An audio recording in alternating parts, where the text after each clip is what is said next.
नमस्ते। आज हम आपको एक ऐसी अद्भुत कथा सुनाने जा रहे हैं जो हमें संयम, त्याग और दृढ़ संकल्प का पाठ सिखाती है।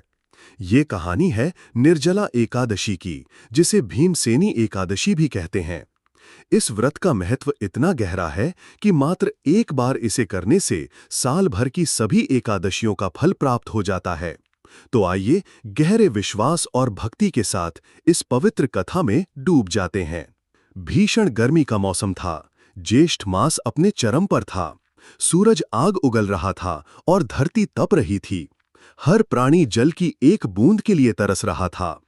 ऐसे ही समय में जब प्रकृति भी अपनी कठोरतम परीक्षा लेती है, तब आता है वो पावन दिन जो हमें संयम, त्याग और भक्ति की पराकाष्ठा सिखाता है, निर्जला एकादशी। ये केवल एक धार्मिक अनुष्ठान नहीं है, बल्कि एक ऐसा व्रत है जो हमारे मन, शरीर और आत्मा को शुद्ध करता है। हिंदू धर्म में एकादशी का व्रत भगवान विष्णु को समर्पित है और हर एकादशी अपने आप में एक विशेष महत्व रखती है। पर निर्जला एकादशी का महत्व कुछ और ही है, कुछ ऐसा जो इसे वर्ष की सभी एकादशियों में सर्वश्रेष्ठ बनाता है। यह व्रत न केवल धार्मिक दृष्टि से महत्वपूर्ण है, बल्कि मानसिक और शारीरिक स्वास्थ्य के लिए भी अत्यंत लाभकारी है। इस व्रत का नाम ही इसकी पहचान है, निर्जला, यानी बिना जल के। ये एक ऐसा तप है जहां व्रती अन्न तो क्या, जल की एक बूंद भी ग्रहण नहीं करता। कल्पना कीजिए उस तपस्या की, उस दृढ़ संकल्प की, जब गला सूख रहा हो, होंठ फट रहे हों, और फिर भी आपका मन भगवान के चरणों में लीन हो। ये कठिन तप और साधना के समान महत्व रखता है, और इसीलिए इसका फल भी उतना ही महान है। इस अद्भुत व्रत की कथा हमें सदियों पीछे महाभारत काल में ले जाती है। धर्मराज युधिष्ठिर अपने भाइयों, माता कुंती तथा धर्मपत्नी द्रौपदी के साथ हस्तिनापुर में निवास कर रहे थे। वे सभी धर्मपरायण थे और भगवान श्री कृष्ण तथा महर्षि वेदव्यास के वचनों का पालन करते थे। सभी पांडव नियमित रूप से एकादशी का व्रत करते थे और अपने जीवन को धर्म के मार्ग पर चलाकर मोक्ष की प्राप्ति चाहते थे। पांडवों में सबसे बलशाली भीमसेन अपने अदम्य शौर्य और असीमित भूख के लिए विख्यात थे। उन्हें वृकोदर भी कहा जाता था, जिसका अर्थ है भेड़िए जैसा पेट, क्योंकि उनकी जठराग्नि इतनी तीव्र थी कि वे सामान्य व्यक्ति से कहीं अधिक भोजन ग्रहण करते थे। जब ज्येष्ठ मास की शुक्ल पक्ष की एकादशी आई, तो सभी पांडवों ने माता कुंती और द्रौपदी सहित व्रत रखने का संकल्प लिया। उन्होंने अन्न जल त्याग दिया, पर भीमसेन के लिए ये अत्यंत कठिन था। भीमसेन का पेट वृक नामक अग्नि से सदा प्रज्वलित रहता था, जिसके कारण उन्हें हर क्षण तीव्र भूख का अनुभव होता था। उन्होंने अपने परिजनों को देखा जो बड़ी श्रद्धा से व्रत कर रहे थे और उनके मन में भी धर्म का पालन करने की तीव्र इच्छा थी। वे जानते थे कि एकादशी का व्रत कितना पुण्यदायी होता है और उन्हें भी मोक्ष की अभिलाषा थी, पर उनकी भूख उन्हें व्याकुल कर रही थी। उन्होंने सोचा, मैं युद्ध में बड़े बड़े योद्धाओं को परास्त कर सकता हूँ, भीमकाय राक्षसों से युद्ध कर सकता हूँ, पर यह भूख नामक अग्नि मुझे परास्त कर रही है। यदि मैं भोजन नहीं करूंगा तो शायद जीवित ही न रहूं। इसी असमंजस की स्थिति में पांडवों ने परम ज्ञानी, वेद वेदांगों के ज्ञाता, शास्त्रों के मर्मज्ञ महर्षि वेदव्यास से मार्गदर्शन मांगा। महर्षि व्यास अपनी शांत, गंभीर मुद्रा में बैठे थे। उनकी आंखों में असीम ज्ञान और करुणा झलक रही थी। भीमसेन ने विनम्रतापूर्वक महर्षि के चरणों में प्रणाम किया और अपनी संपूर्ण व्यथा सुनाई। भीमसेन ने कहा, हे महामुनि, परम बुद्धिमान पितामह, मेरी बात सुनिए। मेरे भाई धर्मराज युधिष्ठिर, माता कुंती, द्रौपदी, अर्जुन, नकुल और सहदेव ये सभी एकादशी को कभी भोजन नहीं करते। वे मुझसे भी हमेशा यही कहते हैं कि भीमसेन, तुम भी एकादशी को न खाया करो, परंतु मैं उन लोगों से यही कहता हूँ कि मुझसे तीव्र भूख नहीं सही जाएगी। मेरे उदर में वृक नामक अग्नि सदा प्रज्वलित रहता है, अतः जब मैं बहुत अधिक खाता हूँ तभी ये शांत होती है। इसलिए महामुनि, मैं पूरे वर्ष भर में केवल एक ही उपवास कर सकता हूँ।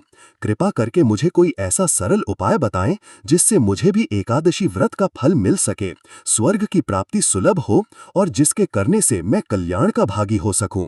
मैं उसका यथोचित रूप से पालन करूंगा। महर्षि व्यास ने भीमसेन की बात धैर्यपूर्वक सुनी। उनकी आंखों में करुणा थी।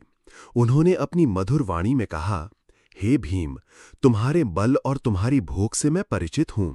यदि तुम सभी एकादशियों का व्रत नहीं कर सकते तो सुनो, मैं तुम्हें एक ऐसा उपाय बताता हूं जिससे तुम्हें वर्ष भर की सभी एकादशियों का फल प्राप्त होगा। यह उपाय है ज्येष्ठ मास के शुक्ल पक्ष की निर्जला एकादशी का व्रत। इस एकादशी का व्रत करने से मनुष्य समस्त पापों से मुक्त हो जाता है। शंख, चक्र और गदा धारण करने वाले भगवान केशव ने स्वयं मुझसे कहा था कि यदि मानव सबको छोड़कर एकमात्र मेरी शरण में आ जाए और एकादशी को निराहार रहे तो वह सब पापों से छूट जाता है। व्यास जी ने आगे कहा, भीम, ज्येष्ठ मास में जब सूर्य वृष राशि पर हो या मिथुन राशि पर शुक्ल पक्ष में जो एकादशी हो, उसका यत्नपूर्वक निर्जल व्रत करो। इस व्रत में सूर्योदय से लेकर अगले दिन सूर्योदय तक जल का एक बूंद भी ग्रहण नहीं करना होता। केवल कुल्ला या आचमन करने के लिए मुख में जल डाल सकते हो, पर उसे भी निगलना वर्जित है, अन्यथा व्रत भंग हो जाता है। एकादशी को सूर्योदय से लेकर दूसरे दिन के सूर्योदय तक मनुष्य जल का त्याग करे तो यह व्रत पूर्ण होता है। यह व्रत जितना कठिन है, इसका फल उतना ही अनंत है। जो व्यक्ति निष्ठापूर्वक इस व्रत का पालन करता है, उसे वर्ष भर की जितनी भी एकादशियां होती हैं, उन सब का फल इस एक निर्जला एकादशी से मनुष्य प्राप्त कर लेता है, इसमें तनिक भी संदेह नहीं है। भीमसेन ये सुनकर आश्चर्यचकित रह गए। एक ही व्रत से इतना फल? उन्होंने सोचा, यदि यह एक व्रत मुझे मेरे पापों से मुक्ति दिलाकर स्वर्ग पहुंचा सकता है, तो मैं इस कठिन तपस्या को अवश्य करूंगा। यद्यपि यह अत्यंत कठिन था, पर स्वर्ग प्राप्ति की अभिलाषा और पापों से मुक्ति की चाह ने उनके मन में दृढ़ संकल्प भर दिया। उन्होंने तत्काल महर्षि व्यास के वचनों को स्वीकार कर लिया और निर्जला एकादशी का व्रत करने का निश्चय किया। व्यास जी ने आगे कहा, कुंती नंदन, इस व्रत में केवल जल त्यागना ही महत्वपूर्ण नहीं है, बल्कि मन पर संयम रखना भी उतना ही आवश्यक है। दिन भर कम बोलना चाहिए, हो सके तो मौन रहने की कोशिश करें।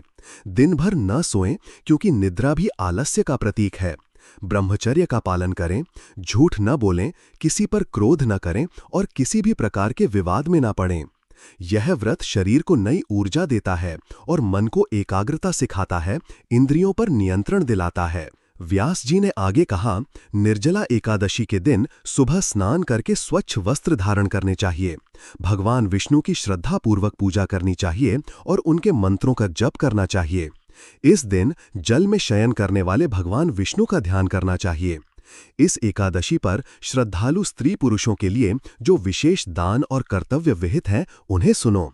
सबसे महत्वपूर्ण दान इस दिन जल का दान है। भीषण गर्मी में प्यासे को जल पिलाना साक्षात ईश्वर की सेवा है। विधि पूर्वक जल कलश का दान, स्वर्ण का दान, वस्त्रों का दान, गौ का दान, सामान्य गाय या घी से बनी गाय का दान भी किया जा सकता है। और गर्मी से राहत दिलाने वाली वस्तुएं जैसे पंखा, छाता, चप्पल या जूते का दान श्रेष्ठ माना जाता है। जो श्रेष्ठ तथा सुपात्र ब्राह्मण को जूता दान करता है, वह सोने के विमान पर बैठकर स्वर्ग लोक में प्रतिष्ठित होता है। इस दिन दक्षिणा और कई तरह की मिठाइयों से ब्राह्मणों को संतुष्ट करना चाहिए। उनके संतुष्ट होने पर श्री हरि मोक्ष प्रदान करते हैं। जिन्होंने श्री हरि की पूजा और रात्रि में जागरण करते हुए इस निर्जला एकादशी का व्रत किया है, उन्होंने अपने साथ ही पीती हुई 100 पीढ़ियों को और आने वाली 100 पीढ़ियों को भगवान वासुदेव के परम धाम में पहुंचा दिया है। इस व्रत की महिमा को भक्तिपूर्वक सुनने अथवा उसका वर्णन करने वाला भी स्वर्ग लोक में जाता है। चतुर्दशी युक्त अमावस्या को सूर्य ग्रहण के समय श्राद्ध करके मनुष्य जिस फल को प्राप्त करता है, वही फल इस कथा को सुनने से भी मिलता है।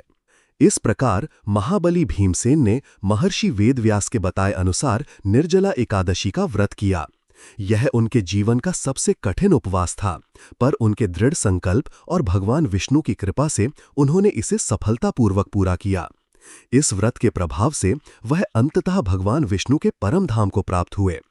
तभी से यह एकादशी भीमसेनी एकादशी या पांडव एकादशी के नाम से भी विख्यात हुई।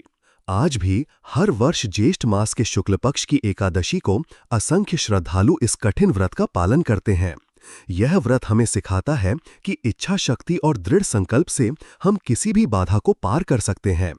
यह हमें त्याग का महत्व सिखाता है, इंद्रियों पर नियंत्रण सिखाता है और परोपकार की भावना जागृत करता है। इस दिन किया गया दान, विशेषकर जल का दान, असीम पुण्य प्रदान करता है। तो आइए हम भी इस पावन निर्जला एकादशी के दिन अपनी श्रद्धा और सामर्थ्य के अनुसार दान करें, संयम का पालन करें और भगवान विष्णु के आशीर्वाद के भागी बने। सभी पापों से मुक्त होकर आनंदमय पद को प्राप्त करें। हर हर महादेव।